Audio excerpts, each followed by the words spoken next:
بسم اللہ الرحمن الرحیم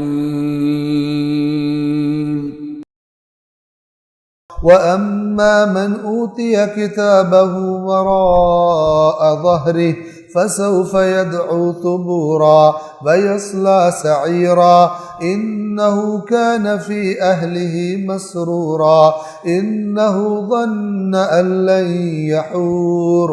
بَلَىٰ إِنَّ رَبَّهُ كَانَ بِهِ بَصِيرًا وَأَمَّا مَنْ أُوتِيَ كِتَابَهُ وَرَاءَ ظَهْرِهِ، اور جس کو کتاب اس کی دی گئی اس کو پکڑائی گئی پشت کے پیچھے سے۔ کہیں قرآن نے کیا بتایا ہوا ہے؟ وَأَمَّا مَنْ أُوتِيَ كِتَابَهُ بِشِمَالِهِ، جس کے بائیں ہاتھ میں دی۔ اس کا جو آیات قرآن کو دیکھ کے تصور بنتا ہے وہ یہ ہے کہ جو مجرم ہوں گے ان کا دایاں ہاتھ بھی گردن کے ساتھ بندھا ہوگا اور بایاں ہاتھ پشت کے ساتھ بندھا ہوگا، یعنی ہاتھ بھی آپس میں نہیں بندھے ہوگا، اور ان کو ان کا اعمال نامہ اسی پشت میں بائیں ہاتھ میں بندھے ہوئے ہاتھ میں تھما دیا جائے گا، اور علامت یہ ہوگی کہ یہ مثلا فیل ہوگا، اس کا معاملہ ٹھیک نہیں۔ وَأَمَّا مَنْ أُوتِيَ كِتَابَهُ وَرَاءَ ظَهْرِهِ، اور جس کا نامہ اعمال اس کے پشت کے پیچھے سے اس کو پکڑایا جائے گا،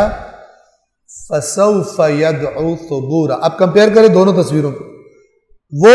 جلدی جلدی حساب دے کے خوش خوش پلٹ جائے گا، اس کو جب اعمال نامہ پکڑایا جائے گا یہ فوراً مرنے کی خواہش کرے گا۔ مرنے کی خواہش بعض اوقات انسان کب کرتا ہے؟ آپ نے بعض اوقات شاید دیکھا ہو کسی مووی وغیرہ میں یا ڈرامے میں یا شاید زندگی میں دیکھا ہو، اگر کوئی مریض شدید تکلیف میں اور اس کا علاج بھی نہیں ہونا اور اس کو بھی پتہ چل جائے کہ میں جب تک زندہ ہوں میں اسی طرح میں نے تڑپنا ہے، تو کیا کہتا ہے؟ یار ڈاکٹر سے کہو مجھے کوئی لگا دے انجیکشن، یہ تکلیف مجھ سے برداشت نہیں ہوتی۔ وہ کہ جس کو اس کا اعمال نامہ بائیں ہاتھ میں پکڑایا جائے گا، قرآن مجید اس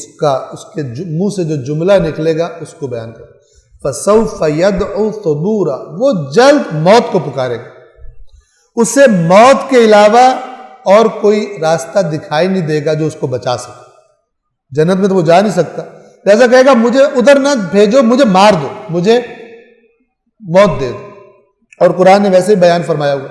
کہ وہ کہیں گے وَقَالُوا يَا مَالِكُ لِيَقْضِ عَلَيْنَا رَبُّكَ، سورۃ الزخرف میں ہے کہ اے مالک، مالک جو ہے وہ جنت کے داروغہ بڑے فرشتے کا انچارج کا نام ہے، جیلر کا نام ہے،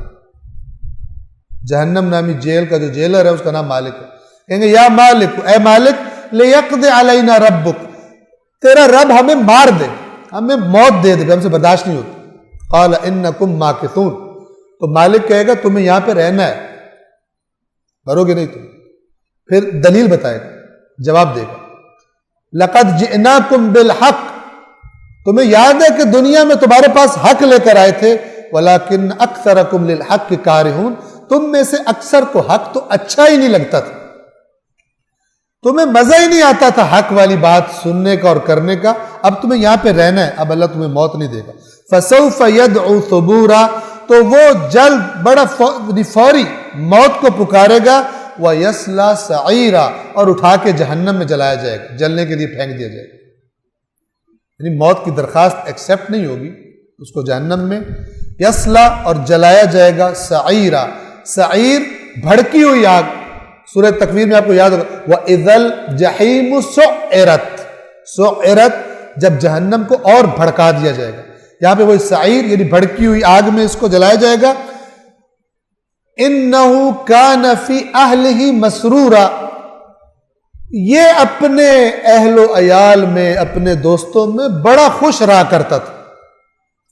یعنی یہ نافرمان کی خوشی ہے جو دنیا میں لائف انجوائے کرتا تھا، یہ کرتا تھا حرام و حلال جو اس کا دل کرتا تھا، بڑی یہ مثلا خدا کی نافرمانی کی محفلیں لگاتا تھا اور جاتا تھا اور انجوائے کرتا تھا، یہ وہاں پہ مسرور تھا۔ نیک بندے کا کیا بتایا جس کو دائیں ہاتھ میں دیا جائے گا؟ یہ اپنا حساب کرا کے مسرور پلٹے گا، خوش خوش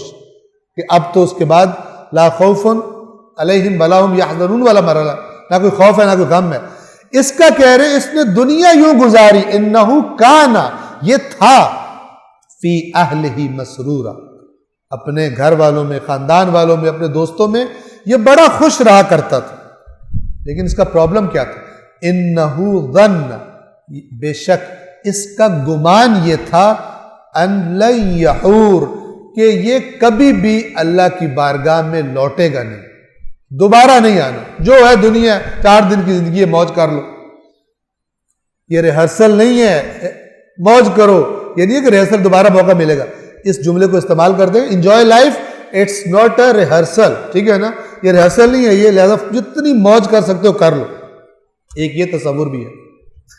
ایک یہ تصور کہ یہ کہتا تھا کہ میں اس طرح زندگی گزاری موج مستی میں جیسے اس نے کسی کو حساب کتاب دینا ہی نہیں۔ انہو ظن بے شک اس کا گمان تھا،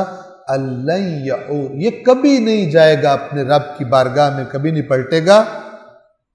بلا ہرگز نہیں، خبردار تمہاری بات غلط ہے۔ یہ جو لفظ بلا ہوتا ہے اس کا مطلب یہ ہوتا ہے کہ پچھلی بات غلط ہے جو تم کر رہے ہو، اور جو میں بات کرنے لگا ہوں وہ صحیح ہے، اس کے بعد جو آتا ہے بلا